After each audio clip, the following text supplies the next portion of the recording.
Every now and then a city will have this experience. It almost sort of feels like an epidemic or like a tidal wave comes over a city that can get the city's attention. And unfortunately, that normally looks like a lot of young people dying. And all of a sudden, the community kind of wakes up. Instead of ignoring the problem, we really start looking at it. And it's painful to see. I think in Houston, part of how we were able to create this beautiful continuum of care is because we just got really, really tired of watching kids die.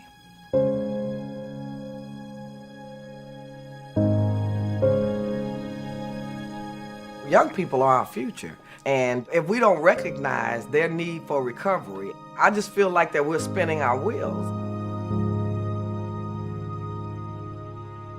We've not been particularly successful integrating adolescents into the adult 12-step community, and so we really needed to do something that met the needs of these kids. We don't talk about it, and people are in a lot of pain. The families are in a lot of pain. There's always these pockets of parents who have either lost kids to addiction or have gotten kids home from treatment with no idea what to do with them.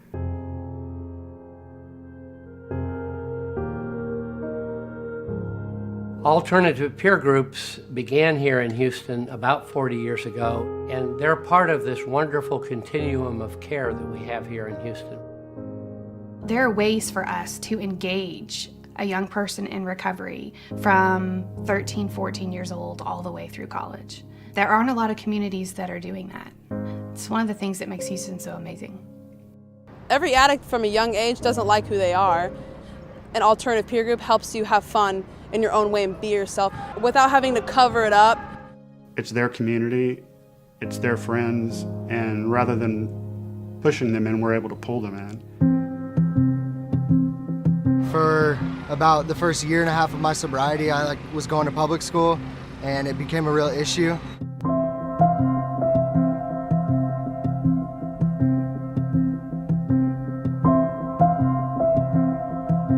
I went to a public high school and it was miserable. I was alone. Nobody understood why I left. Nobody understood the condition of my disease. I was basically bullied. It was very hard to remain sober in that environment. One way recovery high schools are unique from traditional schools is that every single person in that school is in recovery. So a lot of our students don't feel a shame or a stigma attached to the choices that they've made. They feel at home. The people there and the support there, it made me feel like I was in an environment that I could go to school, do work, and also have a recovery-based foundation. The transformation process of watching a young person show up one day, just having this cloud, this overwhelming cloud, and all of a sudden things start shifting.